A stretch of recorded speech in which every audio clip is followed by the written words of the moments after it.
97.7, le damos la bienvenida a nuestra amiga la pastora Marlene Arroyo para el segmento El Reto de los Teólogos. Buenos días, pastora, ¿cómo estás? Buenos días, Fernand Moraima, Juan Carlos. Hola. Y buenos días a toda esta gente linda que está en sintonía con nosotros en esta preciosa mañana del Señor. Qué bueno que está aquí, todo bien, todo chévere, ¿verdad? Todo bien, todo muy La bien. tormenta, el weekend, todo tranquilo. Estuve este fin de semana predicando en Allentown, Pensilvania. Qué bien. Oye, qué Allí. bien. Muy bien. Todo Qué lindo, bueno. muchos protocolos, mucha seguridad, estamos contentos. Excelente. Seguimos caminando, seguimos avanzando. Oye, Bueno. muy bien, qué bueno. ¿Estamos listos para los temas? Sí, estamos ready. Las preguntas. Estamos ready. ¿Con quién arrancamos? ¿Qué te parece si comenzamos contigo? Ándale. ¡Ay, Dios mío! Yo estoy listo. Ándale. Yo estoy ready. Listo. A ver, Yo ver. también, yo Ok, también. en las redes sociales una persona colocó una foto de Alexandra Lúgaro. Entiendo que esto no es una propaganda exactamente de ella, sino una persona que quiso, entiendo yo, persuadir a los cristianos con una idea que resulta pues bastante interesante, y yo quiero planteársela como una pregunta. ¿Cómo no? Este hombre publica con esta foto de Alexandra Lúgaro lo siguiente: hay una historia en la Biblia donde Dios llamó a un gobernante que era ateo full, dice el hombre, y lo escogió para liderar y libertar su pueblo, el rey Ciro del imperio medo-persa. Dios llamó a Ciro su siervo y hará todo lo que yo le mande. Y así lo hizo Ciro siendo ateo. Moraleja: cuando los hijos de Dios no hacen lo que se supone, Dios usa a quien esté dispuesto. Y Dios mismo tuvo que trabajar con un ateo, quien al final cumplió un propósito de Dios siendo ateo. La pregunta es, en efecto, Dios puede llamar y usar un ateo y la pregunta entonces específica, para gobernar esta isla de Puerto Rico. Quisiera comenzar con una oración por el joven. No, mira, vamos a responder rapidito, con mucho amor, ¿verdad? Con mucho respeto. Aunque reconocemos que en su soberanía Dios puede utilizar a quien quiere, cuando Él quiera, como Él quiera, amén, porque Él se le revela a quien Él quiere, cuando Él quiere y como Él quiera. A pesar de eso, es importante destacar primeramente que Ciro no fue ateo, jamás fue ateo, no. Ateo es alguien que niega la existencia de Dios. Ni siquiera Ciro fue agnóstico. Aprovecho la oportunidad de esta pregunta para definir lo que es una persona agnóstica. Una persona agnóstica es una persona que no niega la existencia del Dios Todopoderoso, sin embargo, entiende que Dios está inaccesible para el ser humano. Digamos que demasiado intelecto, demasiado razonamiento que se levanta contra la fe. La verdad es que el rey Ciro era monoteísta, y de hecho, en el momento en que el Dios Todopoderoso lo usa, ya Ciro era creyente en Yahweh, en Jehová, y ya se había encontrado con la revelación de quién es Dios en el rollo del profeta Isaías. Y no solamente se encontró con Dios, sino que se encontró con la profecía del profeta Isaías, y él entendió que él, como creyente, era parte de esa profecía. Ahora, por lo tanto, quiero decir que Ciro no es la mejor comparable para colocarlo al lado de una mujer, ¿verdad?, como Alexandra Lúgaro, que, y a causa de la pregunta, tenemos que traer esto a colación, y máxima al pueblo creyente, ¿no? Donde una mujer que públicamente se ha burlado de Jesús, se ha burlado de su iglesia, y que ha hecho unas expresiones inaceptables, ofensivas en contra de la iglesia de Jesucristo. Y son tantas, pero solamente voy a mencionar una, porque la iglesia no debería olvidar esto. Cuando hizo referencia a la pastora Wanda Rolón, cuando dijo, y cito: decepcionado debe estar Dios de haber gastado toda una costilla haciendo a Wanda cuando pudo habérsela comido a la barbecue. No solamente esto, sino que también ofendiendo al pueblo católico, cuando fotografías frente a catedrales católicas y frente a imágenes de Jesús de Nazaret, y se ha burlado de las imágenes, aunque en carácter personal yo no creo en las imágenes, pero se está burlando del personaje de Jesucristo. Muy bien, ahora, y sobre todo, vamos a añadirle algo más al comentario de este joven, y sobre todo cuando dice que cuando la gente de Dios no hace lo que tiene que hacer. Decir eso en este momento histórico, cuando en Puerto Rico, además de que vivimos en una democracia, no vivimos en un momento político como en el tiempo del rey Ciro, y que contamos con candidatos a la legislatura y candidatos a la gobernación creyentes en el Dios Todopoderoso, dispuestos a obedecerle y con un plan emergente para este tiempo de emergencia, donde quieren convertir a Puerto Rico en un mejor lugar para vivir y para convivir, el comentario es totalmente desacertado. Ahora, rápido, porque es importante traer Biblia e información. Y entonces, ¿quién fue Ciro? Pues Ciro históricamente fue un gobernante de Persia que fundó el imperio persa, destinado a convertirse en la primera potencia de la época, hasta que fue conquistado en el año 331 antes de Jesucristo por el monarca macedonio llamado Alejandro Magno. Y según la Biblia, Ciro el Grande, rey de Persia, era el monarca mediante el cual el cautiverio de Babilonia acabó. Y en el primer año, fue dirigido inmediatamente por Dios para decretar que el templo de Jerusalén tenía que ser reconstruido y para decretar que los judíos que desearan pudieran regresar a la tierra en completa libertad y ya sin esclavitud. Ahora, ya que el joven dice, ¿verdad?, que era ateo full, pues no. Ciro, antes de encontrarse con el rollo del profeta Isaías y antes de encontrarse con Jehová, él fue seguidor de Zoroastro. ¿Y qué es eso? Era un profeta monoteísta. Por lo tanto, ni siquiera Ciro fue politeísta, y por esta razón Ciro tuvo un principio afín, un espíritu afín con los judíos, que obviamente monoteístas, creyentes en Jehová. Por otro lado, nos encontramos en la historia con que Ciro no solamente era monoteísta, sino que respetaba las diversas creencias y costumbres dentro de los pueblos que estaban en su extenso reino. Por lo tanto, termino con lo siguiente. Fue en el año 538 antes de Jesucristo, cuando el rey de Persia emitió un edicto para que estos judíos regresaran a Jerusalén y reconstruyeran el templo. Lea de Asignación Esdras, capítulo 1, versos 1 al 3. ¿Y por qué lo emitió? Porque él conoció la profecía que estaba escrita ya desde hacía 170 años.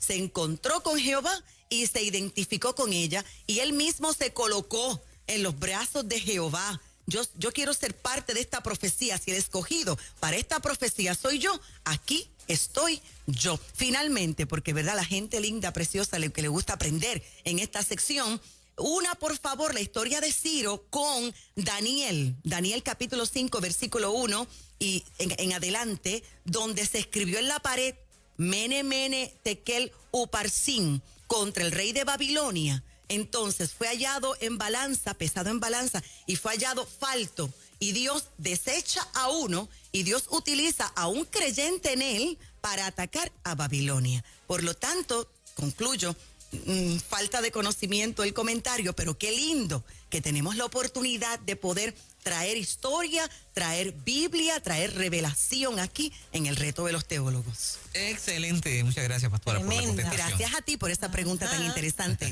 Esa comparación le quedó grande entonces a... Demasiado grande. No, un rey Ciro que es realmente monoteísta, que estaba en la búsqueda, porque una persona que se encuentra con el rollo de Isaías es porque está buscando. Una persona que dice, lo que dice aquí, y en este momento yo estoy reinando, yo quiero ser parte de esta profecía y tener el corazón, porque aún Dios hablando, él tuvo la opción de desobedecer, tener el corazón de decir, me hago afín con Jehová, me hago afín con los judíos, vamos a reconstruir el templo para que adoremos a Jehová y vamos a dejar en libertad al pueblo de Dios. No, eso lo hace un creyente que tiene respeto y honra. Muy bien, excelente, bien. gracias, pastora. Hermoso. Muy bien, próxima pregunta. Contigo. Vamos a dejar a por ahí más para el final. Marlene, te pregunto, el Salmo 8 es un salmo precioso. Sí. Y han habido muchas tradiciones de un verso particular, que es el verso 5, que creo que le han cogido mucho miedo a la traducción, aunque ahora lo están arreglando. Estoy leyendo de la Nueva Traducción Viviente. El verso 4 va poniendo en contexto las cosas. David el salmista dice en el verso 4, ¿qué son los simples mortales para que pienses en ellos? Los seres humanos para que de ellos te ocupes. Está hablando con Dios. Y el verso 5 dice, sin embargo, los hiciste a los seres humanos un poco menor que Dios. Y toda la vida hemos escuchado, los hiciste un poco menor que los ángeles. Sí. Dios nos hizo un poco menor que los ángeles o nos hizo un poco menor que Él? Ay, ay, ay. Un poco menor que él y vamos a explicarlo. Fíjate Wow. qué interesante está esto, porque la mayoría de las versiones, de las traducciones al español, dice, nos hiciste un poco menos que los ángeles.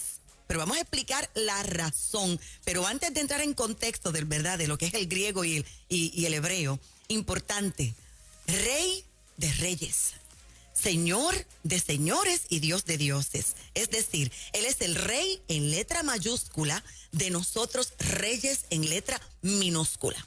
Él es el Señor en letra mayúscula, de nosotros señores en letra minúscula. Somos señores minúsculos. Y Él es el Dios de dioses. Él es el Dios en letra mayúscula, y para no ofender a nadie, el Dios mayúsculo de todos los que llevamos a Dios por dentro. Dios es en letra minúscula. Importantísimo esto, porque en un momento determinado los religiosos atacaron a Jesús precisamente por estar llamándose el Hijo de Dios, el Hijo del Hombre. Nadie lo llamó a él Hijo del Hombre, pero él se llamó a sí mismo el Hijo del Hombre. Y entonces Jesús de Nazaret responde y dice, pero es que ustedes como religiosos aceptan que aún Moisés hizo el trabajo de Dios minúsculo delante del faraón. ¿Por qué se ofenden? Así que vamos a explicar de dónde sale esto. La Biblia Net en inglés sigue la lectura más tradicional, donde dice, Dios hizo al hombre un poco menor que Dios. Y yo sé que mucha gente se queda atónita porque aún la versión King James dice poco menor que a los ángeles. Sin embargo, en la Septuaginta, perdón. ¿Y qué es esto de la Septuaginta? La traducción griega del Antiguo Testamento utilizó la frase ángeles, pero el hebreo, cuando tú traduces del hebreo a cualquier otro idioma, no dice ángeles.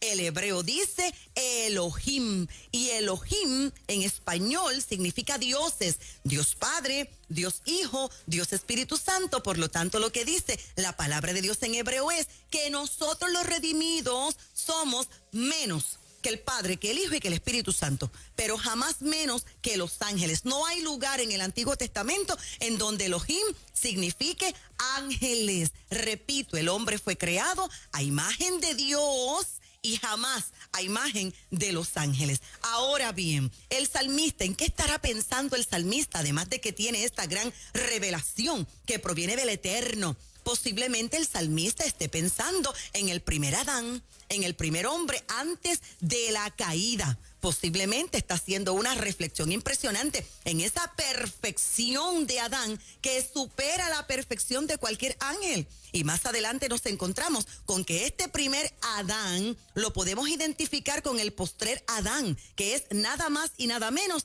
que Jesucristo, la máxima expresión de la perfección humana. Y al final del camino nosotros tenemos un mandato, más que una exhortación, y es que tenemos que llegar hasta la estatura del varón perfecto, que es el último Adán, y es Jesucristo. Wow. Wow. Ahí está. Poderoso. Poderoso. Amén. Tremenda explicación. Y esto nos reta, Sí, Esto nos imagínate, reta. porque siempre nos hemos visto por debajo de los ángeles. ¿cierto? Y por esa Porque la razón, traducción era esa. Juan Carlos, con cada error en la traducción se ha edificado una falsa doctrina. Y lamentablemente hay personas creyentes, adoradoras de ángeles, tienen imágenes Wow. de ángeles, se postran delante de los ángeles, doctrinas de ángeles, porque han creído que nosotros los redimidos estamos por debajo de los ángeles, y de hecho ni siquiera oran al Padre, Padre, envíame ángeles al servicio para que me ayuden en este momento difícil. Los ángeles son siervos a nuestro servicio. Y lo último, una y otra vez, Juan Carlos, nos encontramos en la Biblia que cada vez que un ángel se le aparecía a un hombre o una mujer de Dios y ese hombre de Dios se postraba, el ángel le corregía, no, Exacto. no te postres, Ajá. yo soy consiervo tuyo, no te postres, no. Así Tremendo. es. Tremendo. Poderoso esta mañana, aprendiendo un montón y falta... Sí, Moraima. Continuamos por acá. Marilyn, Dios siempre se ve como un Dios proveedor, que está Sí. atento a nuestras necesidades, que corre ante el llamado de un hijo, y lo podemos ver en Éxodo. Yo te quería preguntar Digo, este es uno de los ejemplos, lo vemos donde quiera en la Biblia, pero Jehová iba delante de ellos de día en una columna de nube para guiarlos por el camino y de noche en una columna de fuego para alumbrarlos, a fin de que anduvieran de día y de noche. Nunca, nunca se apartó del pueblo aquella columna de día ni la columna de fuego durante la noche. Sí. Explícame primero qué simbolizaban ambas columnas y lo otro, llevar un mensaje, ¿verdad?, al pueblo que nos está escuchando, que verdaderamente nosotros contamos con la provisión de Dios en este tiempo, aunque no lo veas. Exactamente. Y ahí hay un ejemplo claro. El Antiguo Testamento es sombra de lo que iba a acontecer en el Nuevo Testamento. Y ahora lo que el Padre Celestial hizo con la nación de Israel, en ese momento en que los saca de Gosén de Egipto, vía lugar seco, desierto, a la tierra prometida, fue tan radical, posiblemente para que posteriormente todos nosotros entendamos cuán fuerte y cuán cerca está la presencia de Dios con nosotros. Ahora, vamos a ir rapidito. Esto aparece en Éxodo capítulo 13, versos 21 en adelante. Dios saca a Israel de Egipto, lo saca de la esclavitud luego de 10 plagas, y el último Dios que vence, Jehová, es a Faraón mismo, porque se entendía que Faraón también era, mira, vamos al tema de Juan Carlos, vamos a conectarlo.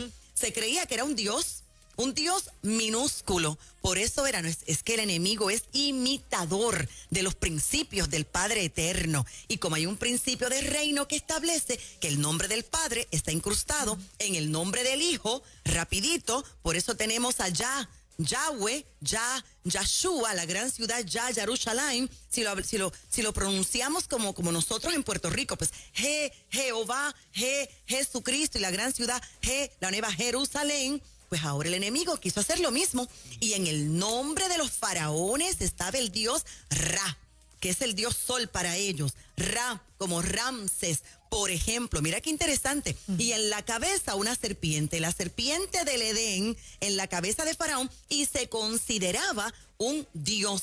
Y ese fue el último que venció Jehová, matando a los egipcios, a los grandes ejércitos y a todos esos carruajes debajo del agua. Y ahora el Padre Eterno va a probar quién es su pueblo y cómo Él lo guarda y cómo Él lo defiende a través de un desierto donde se supone que todo el mundo se muera porque no hay agua. Y luego de 10 plagas. Y luego de 10 plagas. Precisamente las plagas. Exacto. Y la derrota del faraón. Ajá. No, mira, Moraima, rápido. 10 plagas, y 3 de ellas fueron sufridas también por Israel. A veces la gente dice, no, ninguna plaga fue sufrida por el pueblo de Dios. No, las primeras 3 sí. El agua convertida en sangre, Israel lo vio y lo sufrió también. Las ranas también y los piojos también. Importante, a la 4ª plaga fue que entonces Jehová dijo, ahora hago separación entre mi pueblo y tu pueblo. Importante comentario, Moraima preciosa, porque por ahora todos tenemos mascarilla, por ahora, pero va a llegar un día en que la separación será clara entre quién es el pueblo de Dios y quién no es el pueblo de Dios. Lo que pasa es que en este momento de definición, el escarmiento no solamente es para el mundo, el escarmiento también es para una iglesia que se ha dejado contaminar. Pero déjame seguir acá con la columna de nube y con la columna de fuego, porque esto es importante.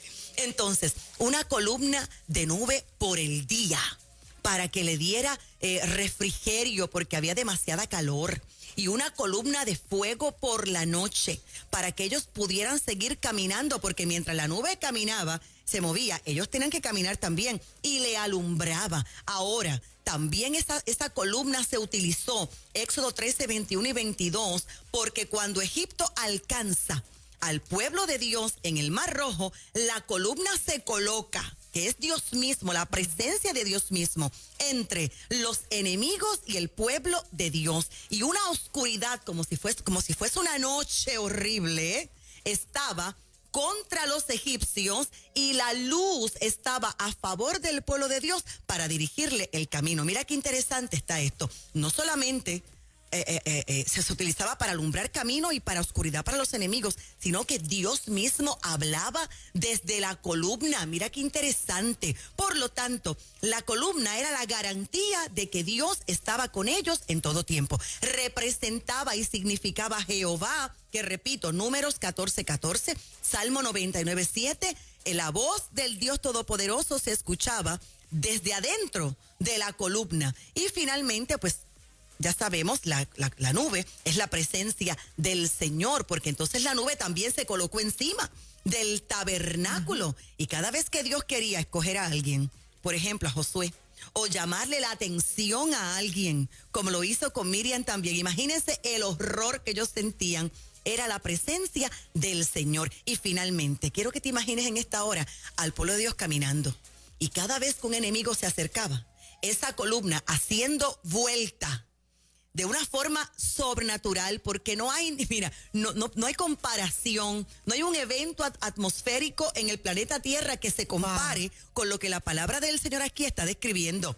Una nube protegiendo de los enemigos y una gloria colocada sobre el tabernáculo. Presencia de Dios, protección de Dios, el Dios que te alumbra el camino, el Dios que te habla, el Dios que te cubre y que te rodea, y el Dios que te esconde de los enemigos, confusión para ellos y luz para el pueblo de Dios. A mayor conocimiento, mayor poder. Así que ahora tienes otra herramienta para orar. Levanta la mano al cielo, donde quiera que te encuentres en esta mañana, y ora así: Señor, que tu presencia esté conmigo en esta mañana, como estuvo la columna allí con el pueblo de Israel, alumbrando mi camino, oscureciendo a mis enemigos en el nombre de Jesús, dándome palabra. Quiero escuchar tu voz y que tu gloria se manifieste sobre mi vida en todo tiempo. Amén. Wow. Señores, el reto de los teólogos exclusivo de 97.7 Nueva Vida con nuestra amiga la pastora Marlene Arroyo. Sí, señor. Sí, poderoso. Dirección para uno y confusión para el otro. Amén. Lo creemos, lo creemos. Wow. Pastora, ¿qué está pasando en estos días su ministerio? Cuéntenos dónde le consiguen. Claro que sí. 787-644-2544 es el número telefónico para que te conectes con nosotros. Nos estamos congregando todos los domingos, todos los miércoles, y los viernes están los jóvenes. Allí estamos, domingos 9:30 de la mañana y 2 de la tarde. Miércoles hoy 7:30 de la noche, y los jóvenes a las 7 de la noche. Para más información, 787-644-2544. Y no te olvides adquirir nuestros libros. Por aquí está Dios viviendo dentro de ti, donde trabajamos el tema de santidad y Trinidad, entrando al reino de Dios, pura cristología. E historias de mujer, 14 historias con revelación de la palabra del Señor, que incluye una producción musical. Y finalmente, suscríbete a nuestro canal de YouTube Marlene Arroyo para que escuches más enseñanzas, a nuestro podcast Marlene Arroyo, donde respondemos preguntas de la audiencia y regrabamos todo lo que hablamos aquí en Nueva Vida. Y tenemos una niña preciosa, Victoria Esther, que sacó su primer single, Háblame. Adquiérelo hoy y hazlo parte de tu playlist. Gracias, pastora Marlene Arroyo. Hermoso. Qué bueno, 9:28 de la mañana. Buenos días.